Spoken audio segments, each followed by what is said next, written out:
우리가 이제 성숙함의 길로 지금 가고 있는데요. 성숙함의 내용은 인격의 성숙이다. 그렇게 말씀을 드렸습니다. 인격에는 세 가지 측면이 있다. 그렇게 말씀을 선포했는데, 첫 번째 가면적 인격은 다른 사람을 불편하게 하지 않는 것. 다른 말로 말하면 젠틀맨십, 신사도를 가리켜 우리가 가면적 인격이라 그렇게 이야기합니다.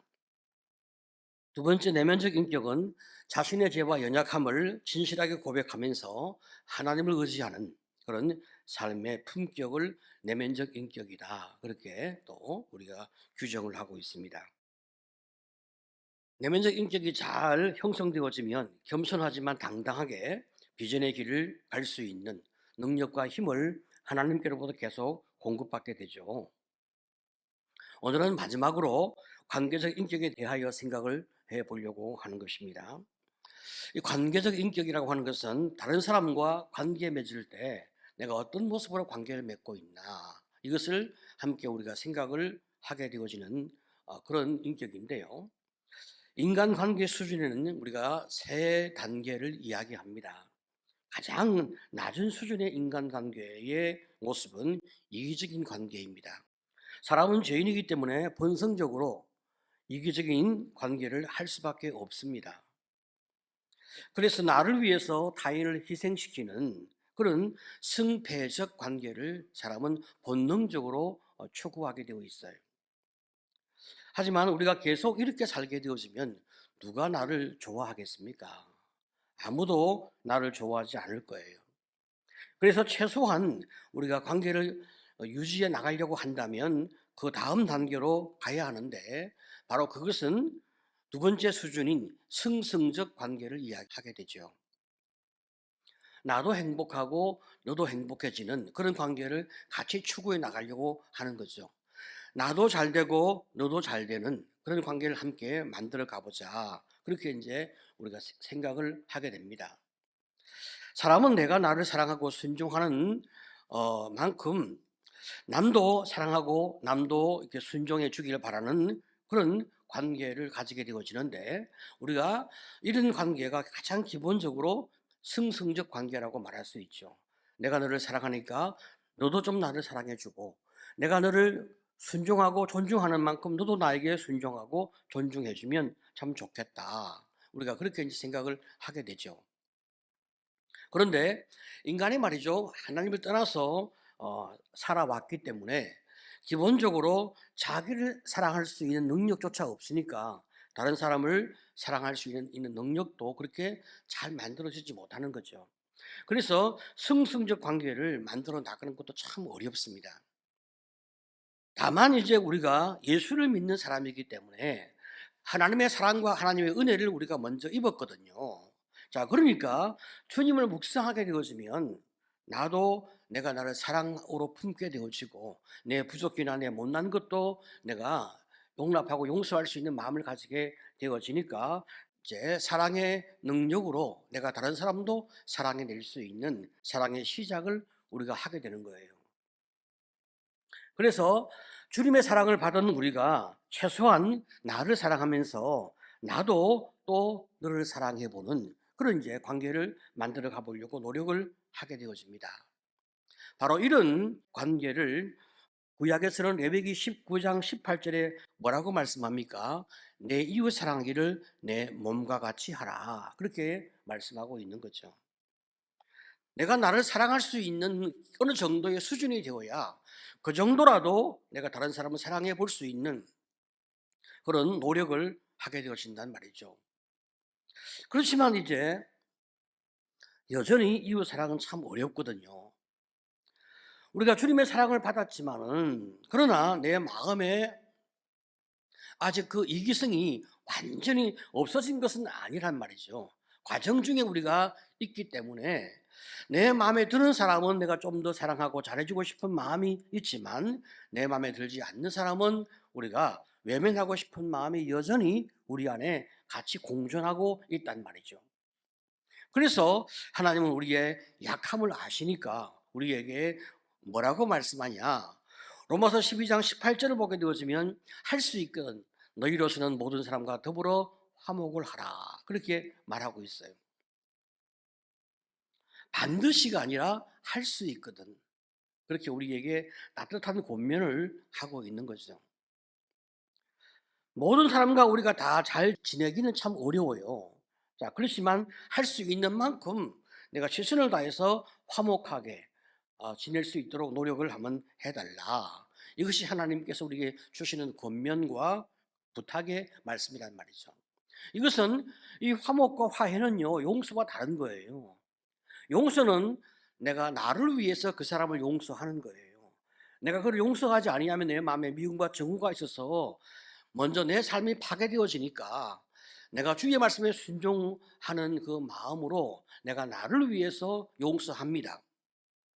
그렇지만 화해나 화목은 우리 피차 쌍방간에 같이 서로 화해를 이제 하게 되어지는 것인데, 그것은 나도 준비되어져야 하지만 그 사람도 어느 정도는 준비되어져야 같이 서로 우리가 관계를 우리가 화목할 수 있다는 말이죠. 그러니까 훨씬 더 많은 대가 지불이 필요한 거예요. 그 많은 대가 지불에 대하여 네가 할 수 있다면 좀 그렇게 시도하며 살아다오. 그렇게 주님이 우리에게 말씀하고 있습니다. 자, 그러면 이제 예수님은 여기에서 한 걸음 더 나가서 우리에게 무엇을 말씀하고 있습니까? 가끔은 네가 자기를 희생하는 그런 이타적인 사랑도 좀 해보면 좋겠다. 그렇게 우리에게 말씀하는 거죠. 요한복음 13장 34절 오늘 우리의 본문 말씀인데 다시 한번 같이 읽어보죠. 시작. 새 계명을 너희에게 주노니 서로 사랑하라. 내가 너희를 사랑한 것 같이 너희도 서로 사랑하라. 자, 여러분, 지금 주님께서 요한복음 13장 34절에 새 계명 그렇게 말씀하고 있잖아요. 사랑에 관련된 계명은 사실 새로운 계명이 아니었습니다. 원래 우리 주님께서 구약에서도 사랑하라고 말씀하고 있으니까요. 레위기 19장 18절에 내 이웃 사랑하기를 내 자신과 같이 하라. 그렇게 말씀하고 있잖아요. 자, 그러니까 이미 구약에서 이웃을 사랑하라고 말씀하고 있는데 다시 사랑의 명령을 하면서 왜 우리에게 새 계명이라고 말씀하고 있을까? 자, 여러분, 옛 계명의 기준은 누구입니까? 나 자신입니다. 내 이웃 사랑하기를 내 자신과 같이 사랑하라. 그렇게 말씀하고 있잖아요.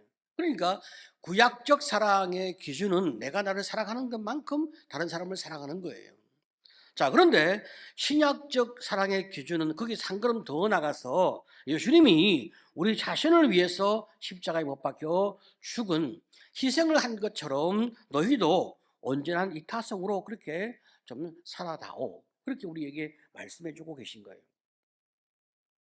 내가 너희를 사랑한 것 같이 너희도 서로 사랑하라.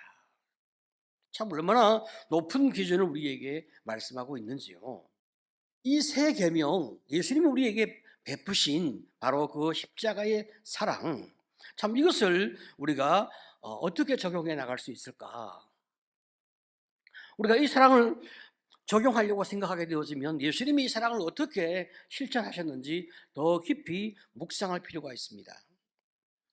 예수님의 사랑은 타인을 이용하거나 타인을 사랑한다는 미명하에 영혼을 지배하거나 소유하거나 그런 행동을 하지 않습니다.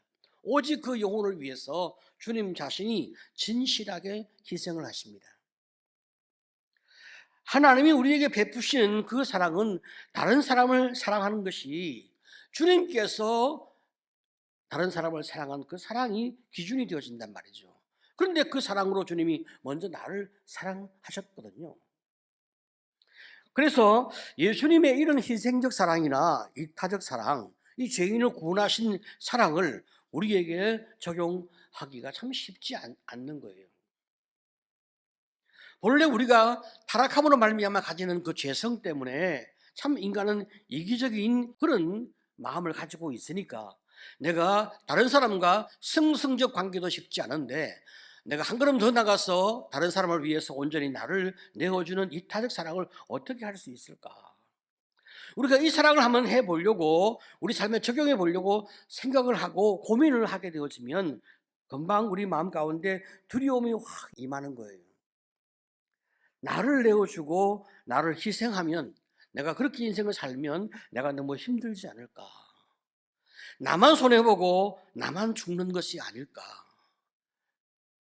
이런 많은 걱정과 염려가 우리 마음을 지배하고 우리의 생각을 복잡하게 합니다. 그런데 우리 하나님은 결코 우리에게 손해가 되는 일을 우리에게 원하거나 요구하지 않거든요. 우리가 그 예를 한번 들어보게 되어지면 에베소서 5장을 보게 되어지면 부부 관계에 대하여 주님이 말씀하실 때 아내에게 남편에게 복종하라 하신 다음에 남편에게 이런 말씀을 하고 계십니다. 5장 25절에 남편들아 아내 사랑하기를 그리스도께서 교회를 사랑하시고 그 교회를 위하여 자신을 주심같이 하라.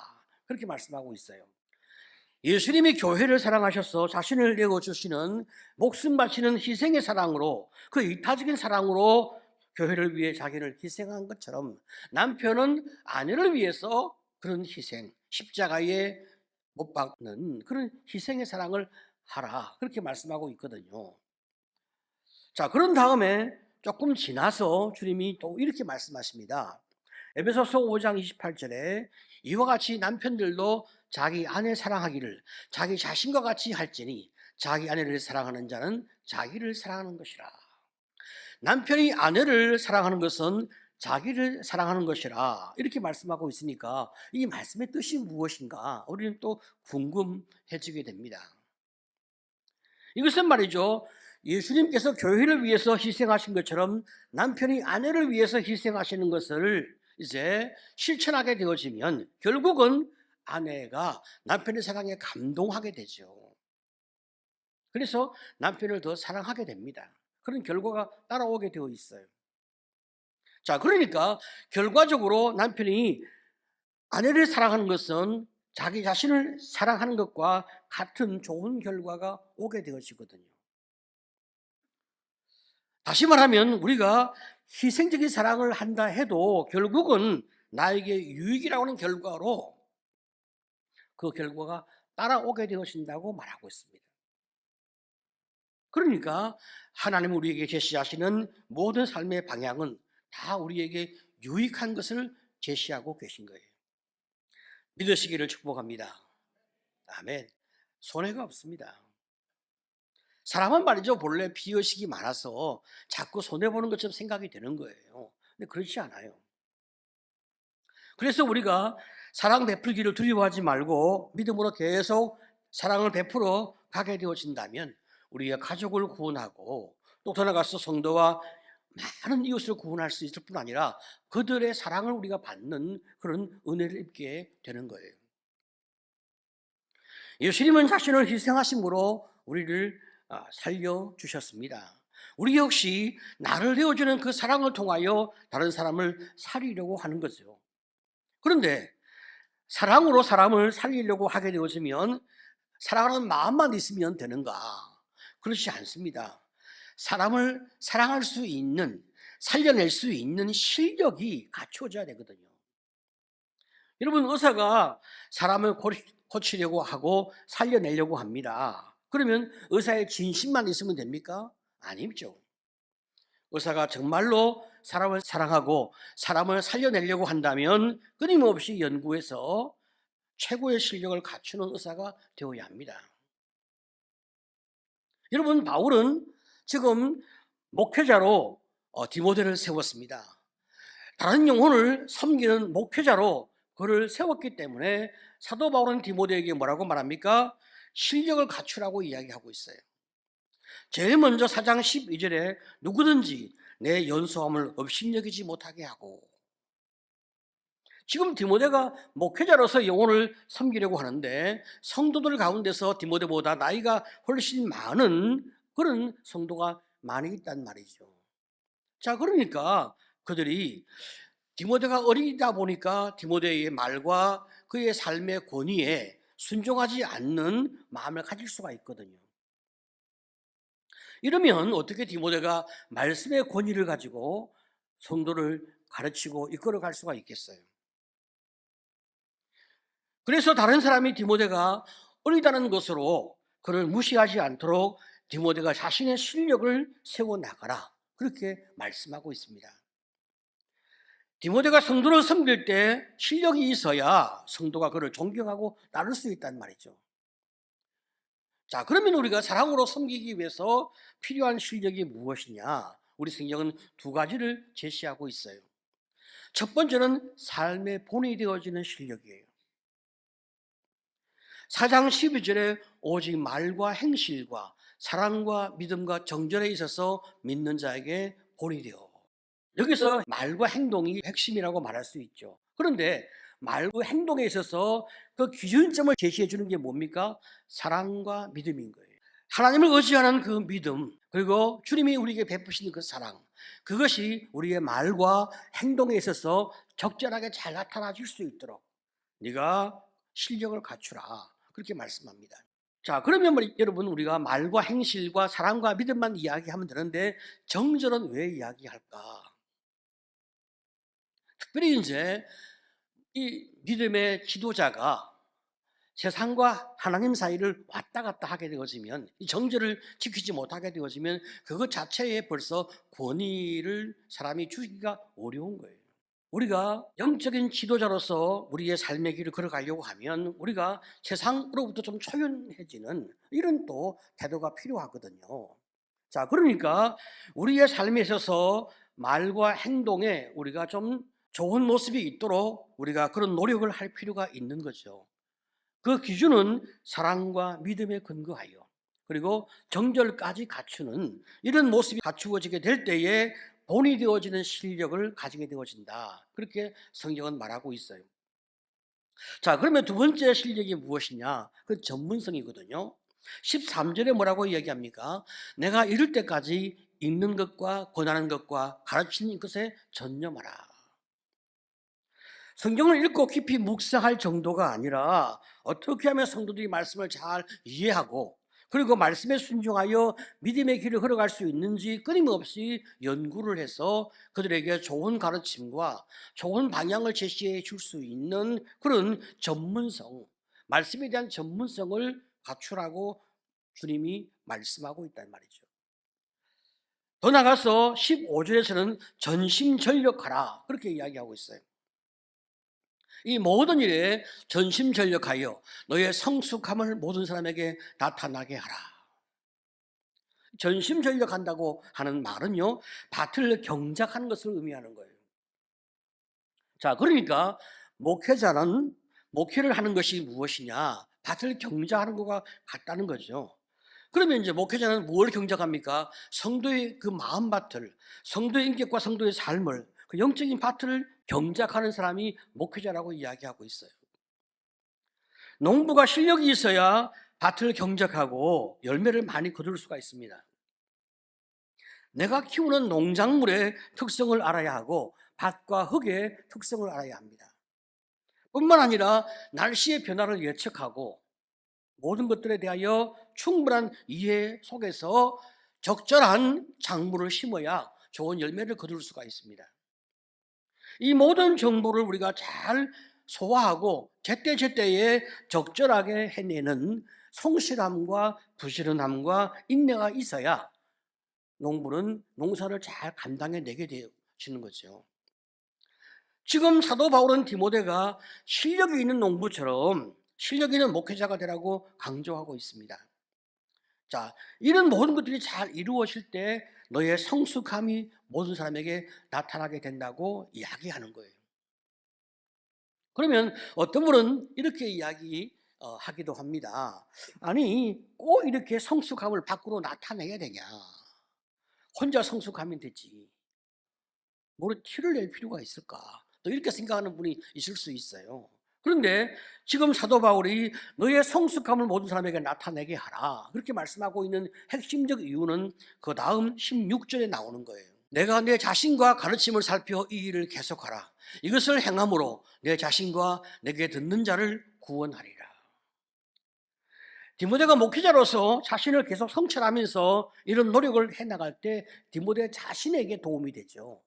디모데 자신이 구원을 받고 또 디모데를 통해서 말씀을 듣는 수많은 영혼들이 구원받게 되어진다고 말하고 있어요.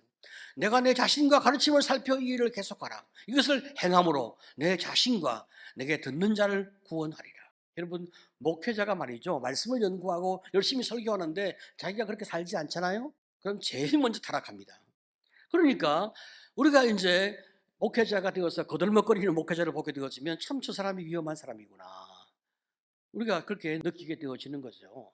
영적 지도자가 여러분 설교한다고 자기가 그렇게 다 사냐? 우리가 기도한다고 다 그렇게 사냐? 그게 아니거든요. 여러분, 이제 우리 대중기도할 때 많은 분들이 얼마나 열심히 기도하고 준비해서 나와서 대표기도 하잖아요. 그 대표기도 하는 만큼 내가 사냐? 안 산단 말이죠. 못 산단 말이죠. 우리가 노력할 뿐인 거예요. 저도 마찬가지 아니겠어요? 설교자로서 열심히 말씀을 연구해서 설교하는데 내가 내 삶을 여기에 얼마나 담을 수 있을까? 끊임없이 나를 돌아보면서 설교하면서 목회자로 산단 말이에요. 그렇게 할 때 내가 나를 구원하게 되는 거예요. 이제 말씀을 정리합니다. 우리가 이기적인 관계는 버립니다. 그건 용납해서는 안 됩니다.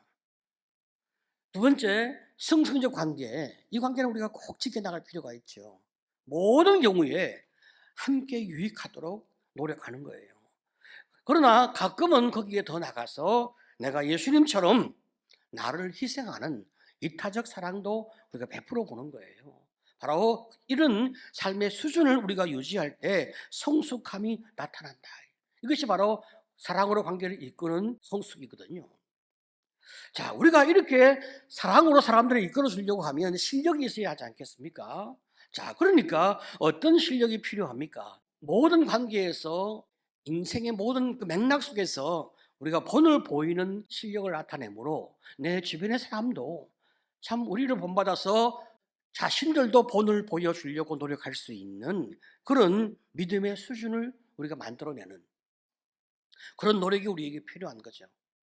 더 나아가서 각각의 삶의 역할에서 예수님 때문에 더 전문적인 실력을 갖출 수 있도록 우리가 계속 그들을 격려하는 거예요.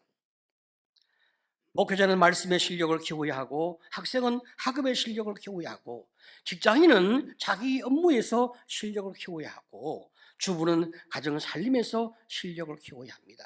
이건 가장 기본적인 거예요.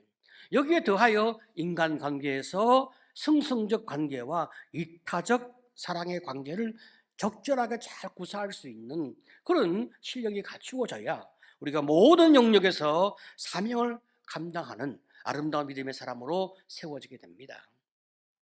하나님은 우리를 위해서 당신을 희생시켜서 우리를 거룩하게 만들고 이 땅에서 행복하고 가치 있고 의미 있는 사명자의 길을 걷도록 우리를 부르셨습니다. 우리 역시 그 길을 걸어가면서 행복하고 즐겁고 참 감동이 되는 삶의 길을 만들어 보려고 애를 쓰고 있지 않습니까? 자, 그렇다면 나도 그렇게 노력하면서 내 주변의 사람도 그렇게 살아갈 수 있도록 우리의 배우자를 도와주고 자녀를 도와주고 그리고 성도를 도와주고 이 백성을 도와주려고 애쓰는 그런 마음을 가지고 더 엎드려질 때 하나님이 주시는 놀라운 축복이 우리의 관계 속에서 열매로 가득해질 것입니다. 오늘도 믿음의 길을 걷는 사랑으로 이끄는 관계적 인격을 세워나가는 여러분 모두가 되시기를 간절히 축복합니다.